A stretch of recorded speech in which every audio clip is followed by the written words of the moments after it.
Salatu wassalamu ala rasulika Muhammad wa ala alihi wa ashabihi ecma'in. Esselamu aleyküm ve rahmetullahi ve berekatuhu. Aziz kardeşlerim. Allah subhanahu ve teala her bir bizge, her bir adam balasına bu dünyada çok baylık girdi. Çok nimetler girdi. Lakin şu nimetler arasında en zor nimet nindi miken? Bizning ko'zlarimiz miken? Bizning ayaklarımız miken? Bizning sağlık selametligimiz miken? Nerse miken, ne şul bütün baylıklar arasında, bütün nimet arasında nindi en zor bizden nimet miken? Anarga beye bir ala biz iki türlü. Bu dünyaya karab hem iki dünyaya karab. 60-70 yıllarına karasan elbette senin işin en zor baylık ol sağlık selametlik, ayakların, kolların, malın, iyin, fatirin, maşinan. Eğer de sen bu dünyada hem kileşekke de karasan, ahiret yolunda olasan, şu vakitte elbette özünün beyanını özgertirsin.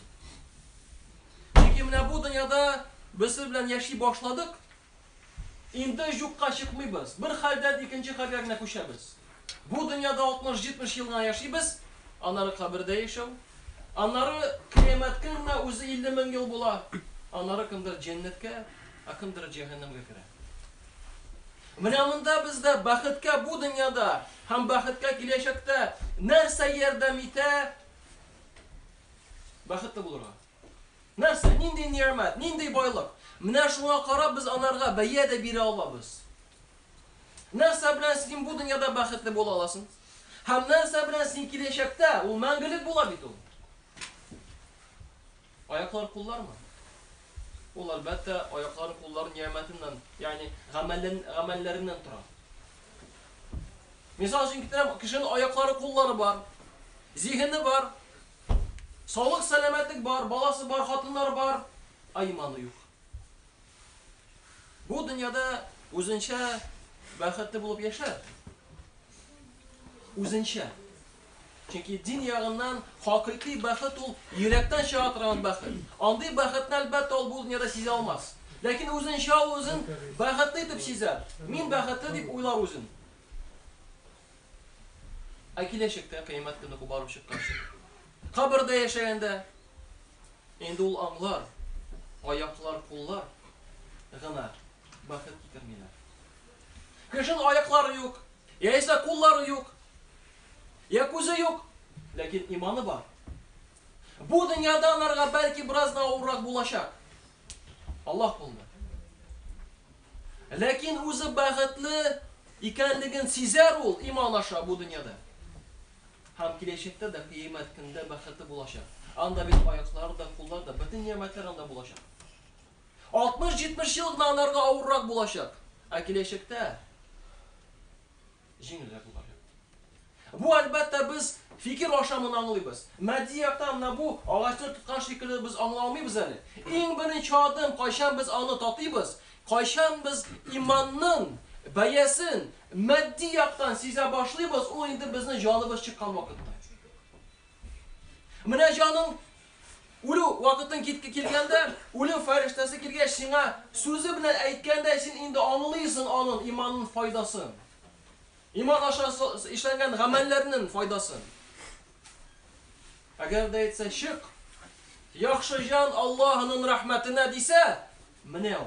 Mine şundan birlisin özünün neşul nimetinin, imanının beyesin bile başlaysın. Meddi yaktan indi, size başlaysın onlar. Tecrübede, özünün gımırında, tırmışında. Elbette tırmış degende bu dünyadan tügül, iki dünya turunda söz var.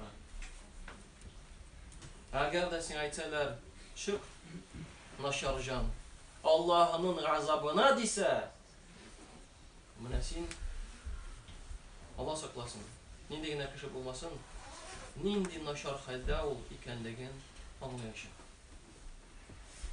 Hem de şu yaxşı canının canı çıkkanda iğneden tamşı su tışkan şekilde tışa, çığa, anları temlisli, savanga, akçanga, treler. Hem kökler aşamın geze başlarlar bana. Фәрештәләр сорау бирә башлар. Бу нинди җан, бу нинди кеше дигәч, иң матур исемнәре белән аны атарлар. Соңында аны әлбәттә кабергә кайтарырлар. Һәм фәрештәләр килеп сорау бирә башларлар. Без моны җәмәгать хәзер тегендә сизәбез. Әнә уйлап карагыз, әгәр дә без бит белмибез, күпме яшибез. Әгәр дә менә бу безгә килеп җитсә, менә хәзерге секундта әгәр дә син шул хәлдә булсаң, всё, кире кайта алмыйсың син. Такталар куйдылар инде анда. Кире кайтып булмый. Без аны бераз сизәбез, якын кеше бу дөньядан киткәндә, чөнки үлемне якын сизә башлыйбыз. Әле инде бу кеше монда иде, инде китте. Кире кайтмый ул. Бездә шулай булачак. Һәм теге кешегә сорау бирделәр, кем синең Раббың дигәч, мен уйлап карап, сизеп не карагыз әле, сиңа сорау бирделәр. Син тырыштың бу дөньяда Аллаһ субхана ва тааля кушканча яшәргә. Һәм сиңа сорау бирәләр. Кем синең Раббың? Һәм син җавап бирә алсаң, минем Раббым Аллаһ дисәң, бу нинди шатлык булачак. Бераз гына булса да хәзерне үзегезгә проекция эшләп фикерләсәгез, инде хәзер менә минем Раббым Аллаһ дисәм, Аллаһ дисәм, бераз гына йөрәккә шатлык керә башлый. Һәм ничек булыр әгәр ул хакыйкатьтә булса, вакытыбыз җитсә. Нинди синең динең дисә, динем ислам дине дип әйтә. Кем сезгә җибәрелмеш пәйгамбәр, ул Пәйгамбәр Мухаммад саллаллаһу алейһи ва саллям турында әйтер. Һәм шул вакытта тавыш эштән әйтер. Минем кулым хакыйкатьне сөйләде, аның өчен җәннәт келәмләрен җәйгез һәм җәннәт ишекләрен ачып куйгыз. Кабыры шул хәтле киңәер, күзләре күрәнчә кадәр. Аннары бу кеше яна матур йөзле, тәмле исле, яхшы кеше килер дә, бу әйтер, син кем дисәч, әйтер, мин синең изге гамәлләрең. Көн сайын тырышабыз изгелек кылырга. Хаталансак, Раббым гафу дип әйтәбез, гафу сорыйбыз. Бу да изгелек бит. Һәм шул вакытта кеше әйтер, я Раббым, кыямәт көн тизрәк башланса иде. Монда да шатлык. Аллаһ Тәгалә һәрбер безгә дә шундыйлардан булырга насыйп итсә иде. Яхшы җаннат. Чөнки әгәр дә кабердә Аллаһ бирсә, без ота торган булсак, изге яисә җавап бирә ала торган кыллардан булса, кемнең өчен җәннәт келәмләре, җәннәт ишекләре ачылалар икән, димәк кыямәт көндә дә җиңелрәк булачак. Әтеге начар җан нишан икән. Аны сасы исле. Җәмәгать монда килсәгез, урын беразна җитми яхасы. Әнә теге начар җан дисәк, аны сасы исле саванга төрерләр дә, хәтта беренче күккә кертмәсләр аны. Бу Аллаһка ышанмады. Бу гел гынах кылды, тәүбә турында уйламады да. Бу гынах кылганда Аллаһ Тәгалә миңа җәза бирмәде икән, тагын гынахын кылды. Бит Аллаһ субхана ва тааля гынахтан соң вакыт бераз бирә. Ни өчен? Үзен мәрхәмәтлеге белән бирә ул. Кеше менә шул вакытта тәүбә, гафу сорасын дип. Ә кеше аны аңламый. Ул уйлый, гынах кылдым, кара, бер нәрсә миңа булмады. Димәк, дәвам итәм гынахымны. Аллаһ Тәгалә аңа вакыт бирде тәүбә кылырга, гафу сорарга, изгелек кылырга. Чөнки гомер булай да кыска бит. Һәм шул кеше янына ике фәрештә килер дә, Раббың кем? Динең нинди? Кем сезгә җибәрелмеш пәйгамбәр дигән сораулар биргәч, теге дип килер, җавап бирә алмас. Чөнки ул сүзләр белән яшәмәде. Иртә белән торганда Аллаһ турында уйламады ул. Ятканда Аллаһ турында уйламады ул. Җиргәндә Аллаһ турында уйламады ул. Кешегә җинаят эшләгәндә Аллаһ турында уйламады ул. Акча эшләгәндә Аллаһ турында уйламады ул. Бала тәрбияләгәндә дә ул Аллаһ турында уйламады.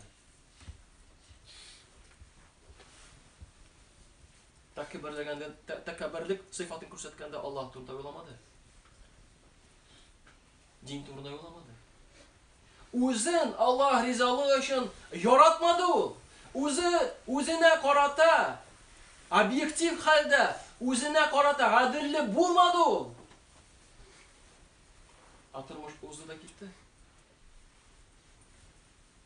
Җавап бирә алмас. Шул вакытта бу кешенең кабере тарайыр икән, шул хәтле кабыргалары бер-берсенә керделәр икән. Һәм ул җәһәннәм исселеген сизә башлар. Ямсыз битле, начар сыйфатлы, сасы исле бер кеше килер дә, ул сорар: "Син кем?" "Мин синең гөнаһларың" дип әйтер.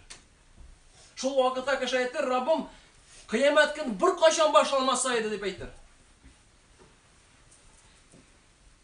Ләкин бу дөньяда безнең ихтияр бар, җәмәгать. Бу дөньяда сайлыйбыз нинди гамәлләр кылырга, нәрсә эшләргә.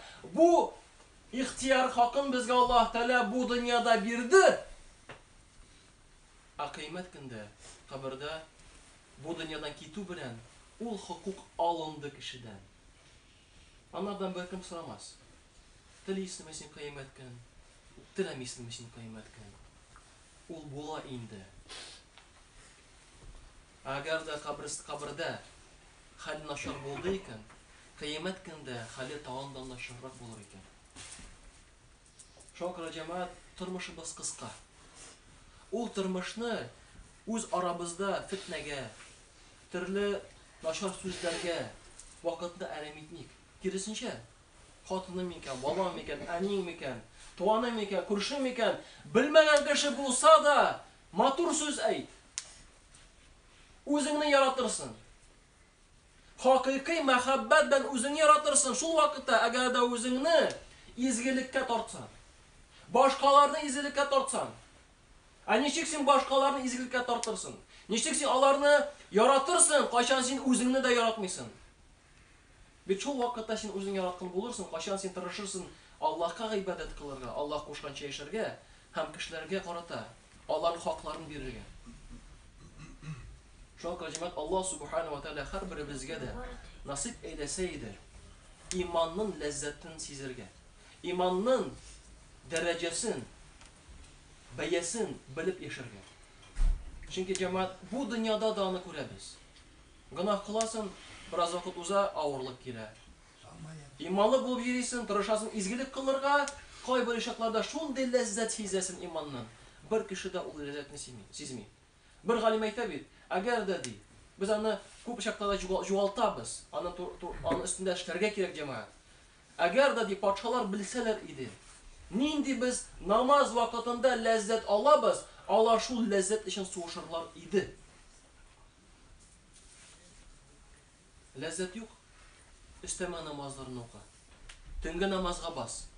Хәтта намаз укыганда ләззәт йөрәгеңә кергәнчә кадәр.